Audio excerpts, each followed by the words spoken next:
All right, everybody, welcome to the New Milford Green. It looks like we're a bit hot on our volume here. I guess we could turn that down just a hair. Excuse me, folks, while I fiddle with this volume just a wee little bit. So, the hot topic of the day is parking permits. And here with me to talk about that is Joe DiGregorio. Say hi to Joe, everybody. Hi. So, as you guys probably know from last night's town council meeting, parking permits are being required, well, not just from last night's town council meeting, but as part of the executive orders of Mayor Pete Bass. There are now parking permits that are going to be required for anyone who wants to park at River Road. That would be the north parking lot of Sega Meadows and the pullover next to the railroad tracks that intersect River Road. Apparently you don't need one for the south end of, for the parking lot at the south end of Sega Meadows adjacent to Boardman Road. Mm-hmm. These permits are free. There was a rationale that was presented last night for talking about that. Joe, did you get a chance to see last night's town council meeting? I'm going to be honest with you, I actually didn't. I missed it. All right. I was running a little bit late at work. I got a new job, so I was actually planning on being there. I had a couple of things I would have liked to have said it during public comment. Fill us in. What happened? So, in short, and it's been beaten to death by the mayor, so I'm sure everybody is well aware. We've had some basically abuses of the property that's up on River Road, most of which is owned by the town. Some of those abuses include things like starting open fires, despite the fact that we are in a serious drought, and the fire marshal has put the kibosh on having open fires over on River Road and at Sega Meadows, and having barbecues. We've seen kids go swimming in the river, and as I'm sure you guys have seen from the posts on Facebook from Mayor Bass, mountains of garbage that wound up getting picked up there.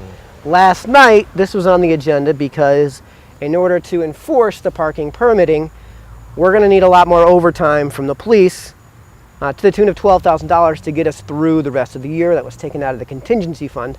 Additionally, the cleanup from all the garbage is going to wind up costing Park and Rec another $2,000. So that was the request that was put into place. Joe and I kind of talked about this. Yeah. And I think, hot take, I think the crowd is going to disagree with, we're not really big fans of the parking permits in this case, but I think for different reasons. So you want to elucidate what your thoughts are? Well, Mike, I really love New Milford. I think it's a great town, and one of the reasons I really like the town is because we have such great town assets, right? And that's backed up by having the landfill settlement fund. So as Parks and Rec presented at the last budget hearings, last set of budget hearings about a year ago, or half a year ago, 6 months ago. They have, more than 20 properties, with more than 500 acres of land that are all part of the town. And, those really are a great place for people like myself and my family to go on like a weekend, on a Saturday when I have the kids, if my wife's doing something, or maybe as a family, we all go out and we'll actually regularly go to Sega Meadows, That's one of the places that we go, and I usually park at the upper parking lot, because it's safer for the kids. I'm not right next to the road and the cliff and the whole bit, I also kayak a lot, so I park regularly along River Road, and drop my kayak in, especially since they closed the launch that was at the crossing up in Gaylordsville, right? You're peaking a lot. I'm going to turn your volume down a little bit. No problem, sorry. Go ahead. And then, we have, Cladder Valley, hidden treasures, and all the resources that the town has. And we do pay for that in the budget, Okay. $1.3 million a year goes to Park and Rec, directly funded by the budget. They do bring in revenues of roughly $500,000 a year. But when you're looking at, town use, right? Town parking permits, annual parking use, or day passes, I would be surprised if that was 20% of their revenue. And I actually reached out to Parks and Rec to find out, what some of those numbers were. They just, they haven't gotten back to me yet. I've been a little bit slow, again, with the new job and everything. So to be clear to the viewers, no, we are not fans of the people that have been abusing this property. No, not at all. But as you can see from the request last night, from what you were saying, it was exactly what I expected, right? It's like, hey, we now have this new law that we have to enforce. That enforcement requires an investment from the town. Why couldn't that investment just be to enforce the rules that are already in place about littering and having fires and parking illegally along the road? I mean, to go along, and you're saying there's one parking spot on River Road. There used to be a dozen. But they've gone through, the town has gone through, I don't know which part of the town, if it was Parks and Rec or They weren't DPW. really parking areas, to be fair. They were parts of the Pull-offs. road that were something of a pull-off. Yeah. It was meant for more of like an emergency use situation because of the fact that they weren't there by design. It was like when you build the road, there were certain parts of the road where it was already pretty flat. So it was just a naturally wider part of the road.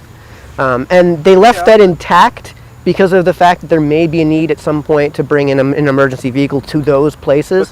But the majority of those turnoffs are now blocked by very Yep. large stones. And the one spot that you can park in, which is by the railroad tracks, I would argue is a less safe parking area for someone who does want to So, use yeah, that's the true. river. But if you have emergency vehicles trying to service River Road, parking where they were was reducing the width of the road to a point where there were certain vehicles that could not make it safely through there. That was the rationale. So you make less space for people to park, so that you push people to more and more less safe areas. It just Well- doesn't seem like it's. I feel like this is a petty contrivance in the Yeah, overall yeah, grand it's not. debate here about the permits in general, because you brought up a great point, which is my main opposition to the permits. If the whole point of the permits is to basically preclude legal parking from, let's say, outsiders, first things first, that's a terrible argument, right? The way you preclude outsiders is you just charge a fee for that permit to outsiders if you're going to do that. That's it. And yeah. That's my argument against having to have a permit for anyone who lives in the town in general. If they're less than 20% of the revenue, I would rather, us all pay as residents $4 each more per year, right? If it's $100,000 in revenue, let's say, of the $500,000 that's being generated by day and annual permits for town residents, let's just all pay $4 extra a year. We get to use all the town parks at all times, and then you'll see less drownings in the river because families won't have to go to more and more secluded and less safe areas, let's say, to take your kids to go swimming in the river or whatever, and then we could actually use some of the resources that we actually have. So- like Lynn Deming Park, where there's lifeguards. Two things to that. This isn't really a policy issue. This is an enforcement issue. The real issue is that if you have laws on the books that are already being violated, you send the police up there and you enforce the laws that are being violated. To me, so to be clear on the nature of the parking permits, yes, they are free. They want very little information from you. All they want is your driver's license to show that you are who you claim to be and your license plate number. And that's basically it. A few other miscellaneous items. But you have to get it for the day, right? No, they No? did change that. So if you are a resident of New Milford, you can get a season pass. Okay. Well, And if you're an that's better at outsider, least. if you're not from New Milford, you can only get a day pass. Right. To me, rule violators are going to be rule violators. So if you've got somebody from Pauling, New York, that's coming over and swimming in the river, I have a feeling they're not really going to give a damn when they see the sign that says you need a permit. No. Now, I know what the response is going to be. Well, then they're going to get towed. Okay, but that means you have to send a police officer up there to enforce that parking permit. Now, to be clear, I got myself a parking permit. It wasn't that hard, to be clear, and it's actually here. You can feel it. It's like a pretty durable thing, right? Like if you're going to have a permit, a season permit, that seems to me to be like a pretty good way to put that all together. The point is, though, in order to enforce that permit, you have to send police up to River Road. That's it. So to me, as far as the monetary allocation from last night, I'm okay with the monetary allocation because if you're going to send police officers up there to enforce the rules, you're going to send police officers up there to Shouldn't they be enforce the doing rules. that anyway? Isn't that part of their annual budget as like just a general thing? Like, If hey, you have- we no. have this part of the town. No, if there is if there is something that is something of in excess of what you would of like the standard for policing, Have you driven up River Road in the middle of the day on a Wednesday Yes. or a Thursday? yes. Are there usually rows of cars parked up and down River Road? No, there might be 3 cars parked in that I entire think thing. the first time I ever saw a police officer on River Road, ever, was this past Saturday when I drove by there. Okay. That was like the But the very point is, if first- they're doing all of that other policing, and now there's this added rules violation, it'd be like if we had a riot, regular riots in town. If we had regular riots in town, you would need to pay more. You need more police officers. But my argument is that it's not excess rule breaking that's happening because we already have rules that are in place that are being broken, right? Yeah. The permit is a knee-jerk reaction to a situation, not an active deterrent to the situation, right? Right. So we're not going to have any additional rule breaking, right? all we're doing now is focusing on it. No, I'm saying if you compare the rule breaking that's taken place over the last 3 to 4 years to, say, the previous 3 to 4 years, there's been an increase in that area is the idea behind this. Well, there's been an increase in that area because we've had a situation where we were all home for 2 years during COVID, right? Where people were, the only things that they could really do is go to secluded rural nature spaces, which is great. Yeah, and then as soon as they get the idea they can do that, they're going to continue to do that. Well, they go there, right? They're doing it, and they're doing what we want them to do, which is go outside and have fun and enjoy nature and enjoy the natural resources that the town has to provide. The problem is that we haven't educated them to how to safely use a river. They're not gonna. And then what to do with your trash, right?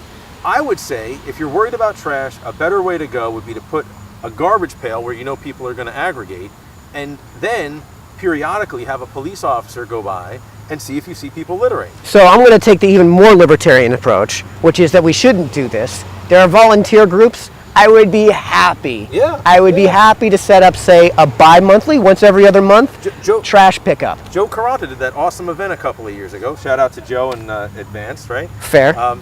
Where he did, what was it called? He got the garbage cans down by Young's Field, and they went all up and down the river and cleaned it up. What did he call it? I forget. I don't know what he called it. But it was a really cool event. And but if it's going to cost Park and Rec an extra $2,000 to spend more time on that road than they normally would picking up trash, which is right now zero until all this came to the fore. Yeah. Well, yeah, that's going to be an added expense. So to me, what we should be doing. Yes, I am a member of the Lions Club. I guess I'll forward it over to our president and see if he'll talk to the mayor and say, man, it stinks that this is going to cost the taxpayers money when this should be something voluntary. Like, consent of the governed requires their consent. Right. So how do we know that this is exactly how those dollars want to be spent? Well, you know if you have the volunteers doing it. Yeah. And if you don't, you know as well. Yeah. Well, that's true. I mean, should the town incur additional expense to clean up the river? I mean, I think it's something that we should be doing anyway. So I'm not for or against it. I just don't think that it's anything out of the ordinary. It's no real additional expense from what I've seen in the past, right? When I've gone out in those areas on my kayak or whatever, or walked, north of Sega Meadows with the water, it's been so low you could walk practically out to the middle of the river. I don't see any excess trash along there. It's not, it's not like we're turning into like Manhattan in the 80s, where you got... Or Manhattan in 2022. Have you been there recently? I've not. Oh, actually, I haven't been down to the city in a long time. You don't want to go there. But I remember being a kid and going on the Hudson River and you'd see diapers floating by. Well, that's what they're running into at River Road is diapers. Oh, seriously? Poop-laden diapers. Diapers? On just on the side of River Road. Really? Oh, yeah. I mean, what, did someone stop and change a baby or something? And then hooked it out the window? Come on, Joe. I mean, I don't know. It's baby emergency. I mean, who knows? You don't huck it out the window. No, you don't huck it out the window, but maybe you change the diaper on the side of the road. Okay. That's, and then you don't huck it out the window. Dangerous turnoffs that we now have.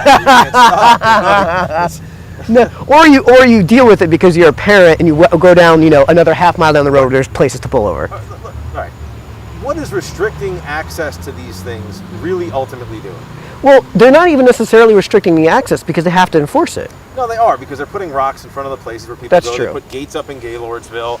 They're saying you have to have a permit to be able to park in specific areas. You have to get a permit to be able to go and use Lynn Deming Park, right? Really during the season where you want to be there. I mean, you can go in the winter, but you're not really swimming in Sorry, folks, I have to put on sunglasses. I'm getting blinded. What's really the ultimate end goal, right? It's a deterrent from use. And okay. I think that's a bad end, I mean, if you're restricting use, you're really ultimately hurting people. I mean, we restrict the use of these roads all the time. There are designated parking spaces. You can't just park in the middle of the road. Well, yeah, but I don't think anyone's saying they want to park in the middle of River Road, right? What's the difference? No one's saying you can't walk around on the town green without a permit. Right? What's the difference between parking in the middle of River Road and kind of off to the side of River Road? Well, the difference is the amount of space that you're occupying. I'm not saying where you can park, right? But what I'm saying is having to get a permit in order to use the space. Well, ignoring the whole Jersey barrier situation, let's ignore that for now and focus on what we're here for. The permits, right? That's what I'm talking about. Let's focus on that. So, I oppose this case. So, let's talk on principle first. What are the appropriate uses of something like a parking permit in the public sector? To me, the only rationale I can think of is that's a reasonable rationale is when you have something that is being used, right? Where there's such an outsized cost to install, repair, maintain, etc., insure, let's say, that location, that facility, whatever that's being taking place with that. So instead of forcing all of the taxpayers to just divvy up that cost between them, you're taking at least some of that and saying, all right, if you don't ever use this park, again, consent of the governed, if you don't ever use this park, we're not going to charge you to not use this park. Some of that is going to be through the collection of revenue from parking permits. Well, I don't think that all right, so what you described is if you have a some use sort tax. of outsized cost, a cost for use, right? Yep. I'm very it's probably a bad position to have, but my personal position on tolls is I'm very pro toll. Well, I think there's no better way to pay for roads. Hold on, you and I are on principle not horribly against tolls. However, I think it should be said for the audience here that we live in New Milford, Connecticut, where we pay through the nose in terms of all of the other taxes. So we would be okay with tolls if you get rid of something else. Yeah, get rid of the car tax, the tire tax, the gas tax. I mean, pick reduce the income tax. Right. I'm a libertarian. Get rid of the income tax. I'm with you 100% on that too. I mean, yeah. I don't and then really... if we're dealing with direct use fees, right, which is something of what a toll would be, which is something of what a parking permit would be if there's a price attached to it. You've touched on two things. All right, so a fee for use, right? But that's not really what a parking permit, right, is typically for. The permit is a guarantee or a grant that you have the ability to use a specific thing. If at my job, right? If it's possible. At my job now, I have to have a parking permit in my car because they want to restrict the people that are allowed onto the site. It has nothing to do with a fee for use or any of that. It's restricting the occupancy of a specific space. In the private sector, yes. Guaranteeing that you have a parking for a certain number of people, or like in the back of the, there's usually like a mayor or a, yeah. Let's say there's a mayor's reserved spot because this is the first mayor we had that relinquished that. He gave it up for veterans, which I think is great. But there still is a director of finance spot, right? Yep. He has to have a permit for his car to park in the finance director spot, or a sticker on his window or something. I mean, which could be supplanted by the fact that he's the finance director. Therefore, if the records are on the record that car belongs to the finance director, you don't need to. I guess if he's renting a car, yeah. And then you could say, with Lindeming Park, Addis Park, basically the boat launches that the town has, right? Which we paid for out of landfill settlement fund and out of taxes and bonds. In terms of the capital, yes. In terms of the capital to build it, and then we pay every year towards that bonding. Towards the bonding and towards the use, because we pay for regular the salaries of the regular maintainers who go there, right? And then in addition to that, they charge an additional permit fee to restrict the use of Lindeming Park and Addis Park, which Addis Park I very rarely see anyone there, right? That's a response to market influences. That's all that is. I don't think that's necessarily a strict restriction of use. I think that's saying that we've got a demand that in order for the supply, the quantity of supply to match that demand, you have to associate a fee with that. Otherwise, you wind up with a shortage. Or, well, you wind up with a shortage, or you have people who get to use the parks, right? Well, what would be the downside of eliminating the permit? The downside of eliminating the permit, and if there's a fee associated with it in the case that you're talking about, would be that you're then distributing that cost basis to people who may not actually be using it. To me, there's a removal of consent by not having that fee there. But don't we pay for it anyway? No, because if you have that fee there, you can offset that level of taxation. They don't want to use the park. Because you've charged charged people out there to maintain the park. Because you've charged way too much for the fee. Let's say. Well, let's just say there's fewer people decide to use Candlewood Lake for whatever reason. You don't think you think there's no variable cost to that? I think that the variable cost is nominal in the grand scheme of things, and I'd be okay with people who are not New Milford residents who don't pay for it in their taxes up front anyway to pay a fee for day use, like you're saying, for using Sega Meadows or Lindeming Park or Addis to launch their boat or whatever. But if you're a town resident and you're paying for it, that infrastructure has been already paid for and developed by your tax dollars, you should be able to use those free of charge. Now, if you want to say for parking, to park there, maybe there's some sort of gray area. This is where I think you and I disagree when it comes to Lindeming. I am totally in favor of having parking passes at Lindeming that cost a fee. And that's because, again, the number of town residents that just are, no matter what that fee is, are never going to use that park. I'm one of them. I'm never going to go swimming there. I would so love why to would go I ever go use that park? I would love to go there, but I so strongly object with the permit that I refuse to pay the extra $60. So you don't go on principle, I don't go on principle. I go up to the free state parks that are right up the road, and I get to use like Warmog, and I can use Mount Tom Pond. You know. Well, there's a limited number of parking spaces there. Yeah, but I don't have to pay for it. And I just go early. At New Milford, at Lynn-Deming, there's a limited number of parking. There's a limited number of parking spaces at Mount Tom Pond. So? There's a limited number of spaces at Warmog, too, at the state park. Yes. But we don't pay for it. It's paid for as part of being a Connecticut state resident. Yeah, and what if I never use Mount Tom? You never use Mount Tom. That seems to me like, that seems to me like charging for something you're not actually using. So I would prefer more if we're going to have again, how do you know that somebody has consented to being taxed for that? Well, I mean, how do I know that someone's been consented to being taxed for putting up flags all along the green? You don't. You don't. Right. But if you have a use fee, if you have a direct use fee, you know exactly how much people are willing to pay for that service. Okay. You know exactly where their consent is. Registering your dog, which you shouldn't have to do, right? But if you're going to have to do it, and there's going to be a fee associated, and there's going to be a cost to registering your dog, then the way you know if people have consented to registering their dog is if they pay the fee. But right, the cost. Regardless of whether or not you consent, the law is still on the books that you have to register right, your and dog. If there's a cost, and if you don't register your dog, right, if there's a cost to that, then there's a punitive cost. How do you know that you and I, as non-dog owners, have consented to paying the cost of registering dogs? We don't, and I would never consent to that. We don't, but I think that that's also one of those things that I think we would both agree is like it's a punitive measure that is simply revenue generation. Well, it's to offset the cost of doing that, which again, where did the dog tax come from, right? The dog tax didn't come from, oh, there's dogs, we need a tax. It came from, oh, there's too many dogs, maybe they're roaming around, maybe a kid gets bit, and you got to get this stray dog off the road. Well, then you need a dog catcher. The dog catcher incurs a cost. So then, oh, now we have to be able to fund the dog catcher, so someone gets the bright idea of anyone who has a dog or buys a dog or pays for a dog in the town has to pay this additional expense, right? And I don't necessarily agree with that entire string of events, you know?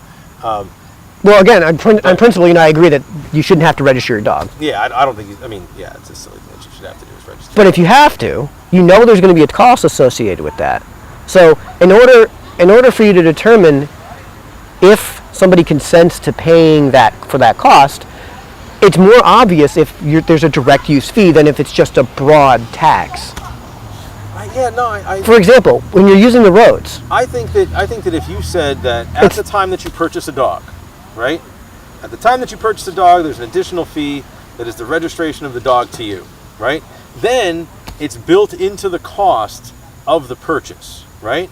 If you're not arguing adding an additional you're not arguing to that. You're not arguing against that fee, though. You're just shifting where that fee gets paid. Well, my point is that simply paying the fee for a dog license doesn't prove that you consent to that, because what is the punitive measure if you don't, right? Like income tax. I don't necessarily consent to a large portion of my income being taken before I even get it out of my paycheck at my job, right? So does that mean that because it happens, and because I file my taxes at the end of the year, does that prove that I consent to that money being taken out of my paycheck? No, absolutely not. I do not.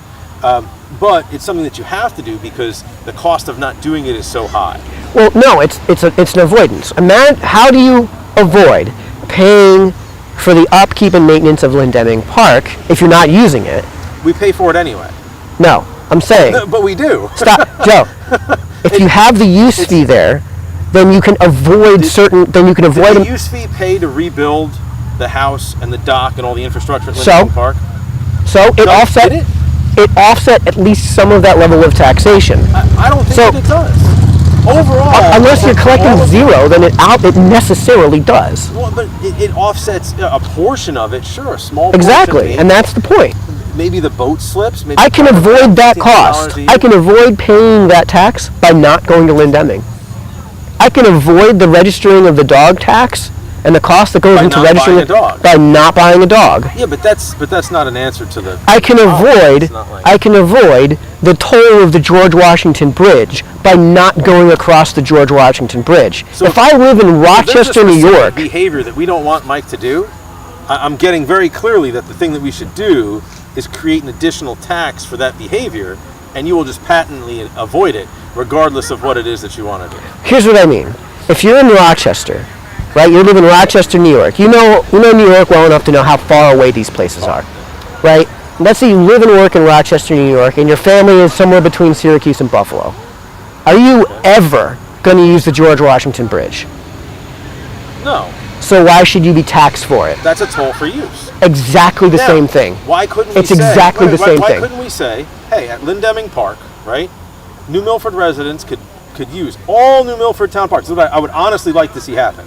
New Milford residents could use all New Milford town parks for free 365 days a year, but in high traffic areas, if you want to park there, there's a person standing there with their hand out at the end, and you give them $2, or you give them $5 for the day, or whatever the parking fee is. I'm not opposed to that. To me, that's a much better thing than saying, hey, you must buy in advance. You have to know that on Saturday, August, 21st, you are going to want to go and use this place, and you have to go to a specific person during the week, during their normal business hours, and give them money so that you could do it on Saturday. I don't always know that I'm going to go to Sega Meadows with my 3-year-old daughter on Sunday afternoon. I might, my wife might go, oh, I have to do this thing. I'm going to take the other 2 kids out to do this thing. Can you watch your daughter? And I go, yeah. What are we going to do, baby? What do you want to do? And she says, I want to go to Sega Meadows. She says it all the time. Yeah. And walk around and go fishing off the little dock, which, by the way, every year for the last 2 years or 3 years, except for this 1 year, I have repaired that dock on my own. Paddled, swam out in the middle of the lake, got the docks, paddled them back with a stick, used ratchet straps to reattach them. Pat yourself on the back. I mean, like, use a big stick to pat yourself on the back. Standing on the dock and fishing for sunnies. Yeah. It's like, I mean, what are you going to do? But the point that we're coming full circle to, is then if there isn't a guy there, if there's no fee associated with this, if this isn't to deflect any It's cost, still going to be there. why would you permit it? And that's kind of brings us around to this. I don't want to have to pay for this, but No. if there's not going to be an offset for this, what if this isn't there to offset that cost? But this is there not to offset a cost. This is there to prevent people from using those resources in the town.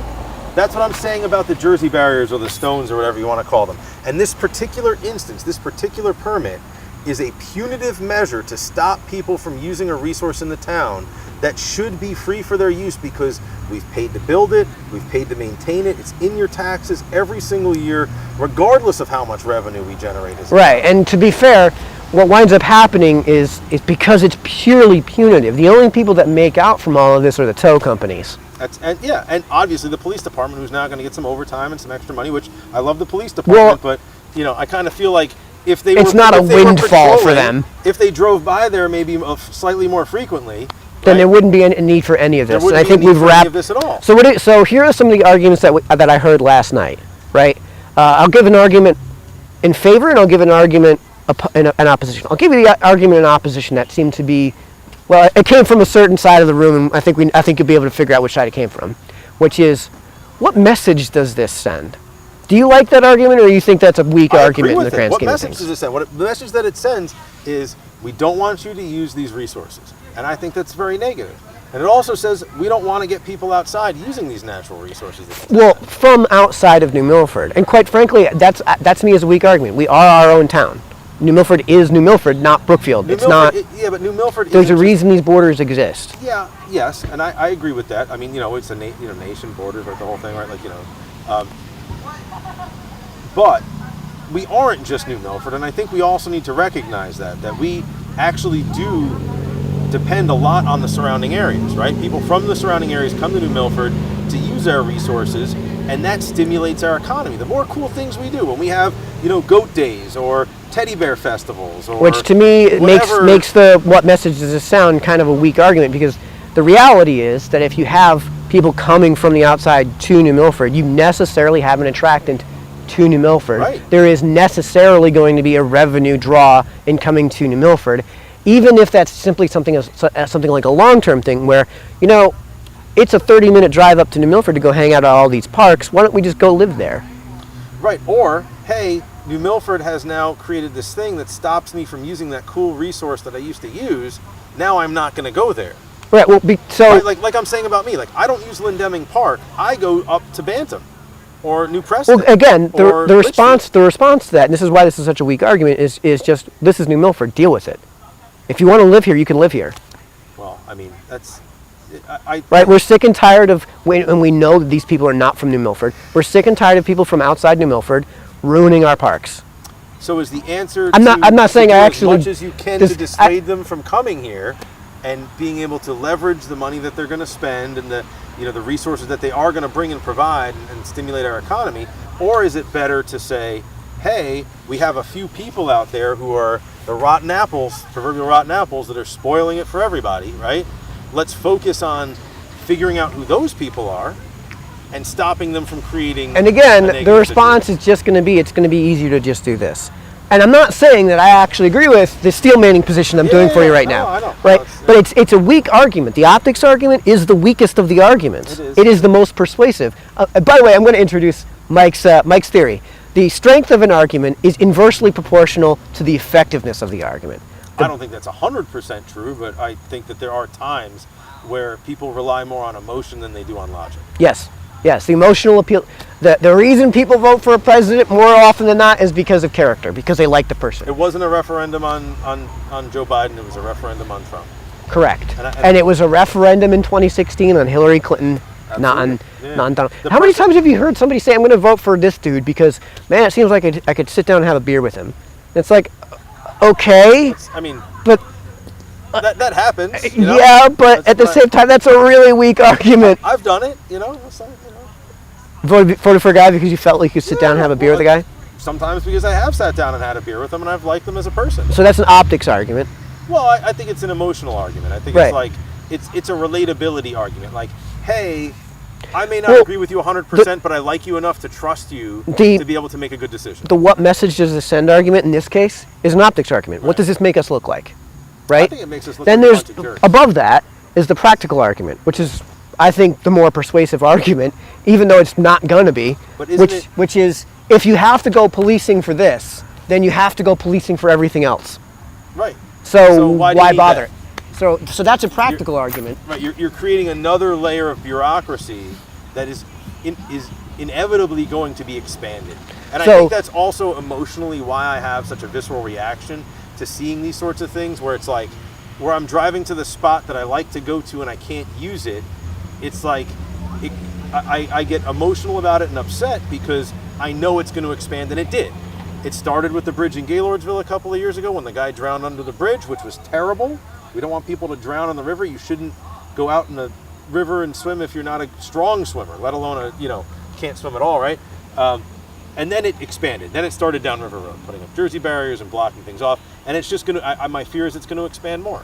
Pretty soon I'm going to go to the, I'm not going to tell everyone my secret spot to get onto Lake Winona, but pretty soon that's going to be the next spot that's going to get a Jersey barrier because people are going to now be deterred to the next thing and look for it. So the weakness of practical arguments is that if you can create a situation that meets those practical arguments, then the argument is null and void. So in this case, if there weren't, so the practical argument of there being, if you have to go police this, then you have to go police that, right? If it was the case that there was such a long road that you could easily police this without having to police that, right, then the practical argument fails. Right. So the more principled argument, the argument now on principle is that there is only one place where parking permits, let's say, are valid, and that is when it's a direct use fee to offset some cost in order to create more consent in the governed. Right. However, there's no fee associated with this, so on principle, oppose. Right. So to me, those are the three levels of argumentation, and I would argue the strongest argument is the one on principle, right? Because there's only one type of permit that would make sense in terms of parking, and this isn't it. Right. And then the weakest argument is, well, how does this make us look? Right. However, So- the one that's going to win people over is like you described, and Right. it's winning you over. What does this make us look? What message does this send? Yeah, well, what message is this? And I also think that there's also a utilitarian argument, which is, all right, so we have a place. It's a practical argument then. Practical argument. Well, yeah, I guess that would be practical, right? We have a place where people can go and swim safely with relatively, relatively regularly some sort of lifeguard, right? Which would be Lindeming Park. But we've created a situation where they can't use that, right? Either because there's not enough parking, which would be an argument to expand parking, right? And maybe expand parking fees, if that's the reason for the fee for that, right, is to generate revenue, right? So that more people could use that. But instead, we haven't done that, and so they've gone to other places, like the West Street, right in front of the dam. Yeah, right? the West Street drowning location. West yeah. Street drowning location, right? Yeah. You know, Idiots! If you go swimming in a dam, you drown. right? But it happens, and people do it, right? I mean, like it happens at least. Well, I don't want to say once a year, but I feel like it's once a year. It works out to about one dead body a year over One the dead last body, like 10 right? years. Like, Yeah. I know. Or then they go up, maybe a paper mill or. Well, you know, the Aspetuck Aspetuck- River is so like that's like But they shin start deep. damming it up, and they create there's pools all along it, man. I mean, it's like because people don't know where else to go, or they go up along the Housatonic River, and I think that if the goal is to stop people from drowning, what we want is for them to go to the place that has the lifeguards, you know. Did you turn Anyway, on? Okay, you did. I don't, All right. I don't want to go on and on. Yeah. So You can see I really hate this. So the other argument in contrast was the argument of this will deter people from starting fires, let's say. If having a giant sign that says no fires isn't going to stop them from starting fires, having a permit To isn't park, isn't yeah. going to stop them from starting fires out there. I think I touched up on this earlier, but I think you're right. People who are going to just break the rules are just going to break the rules. Maybe they don't know.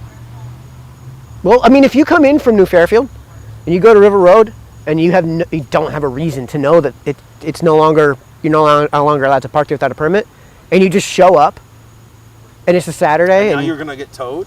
Think about think about it like this: how do you know you're going to get towed? The signs don't say so. Yeah, I know. So you go over there and you see the little sign. If you see the sign, and it says you must get a parking permit to park here. We drove 45 minutes to get here and we need a parking? Nah, screw that. Cops aren't going to come enforce this. Right. Because how often have you seen cops on River Road? Exactly. Right. The problem is not a policy problem, it's an enforcement issue. Enforcement issue. Yep. Right. All right, so I think we've kind of wrapped up. Let's see what you guys have to say. This is going to be interesting. Bring the computer over here. Uh-oh. Oh yeah, this is probably going to backfire horribly. Oh. And I'm tethered to the chair. Yeah. All right. Well. All right. Let's see. I'll give it the old read. See what everyone else has to say. We probably pissed off a lot of people. Oh no. No commentary on Facebook. And no commentary on YouTube. Uh-oh. But we had some consistent viewership on YouTube, at least. Yeah. Pretty cool. Yeah. So, anyways, Bear, I hope you listen to this. Be happy to put something together, and sun's setting, so we can take these off. Mayor, if you're listening to this, I appreciate everyone who's stayed tuned. Appreciate everyone who's joined in this conversation. I know that a lot of people out there are going to disagree with what we had to say. Don't know what to tell you.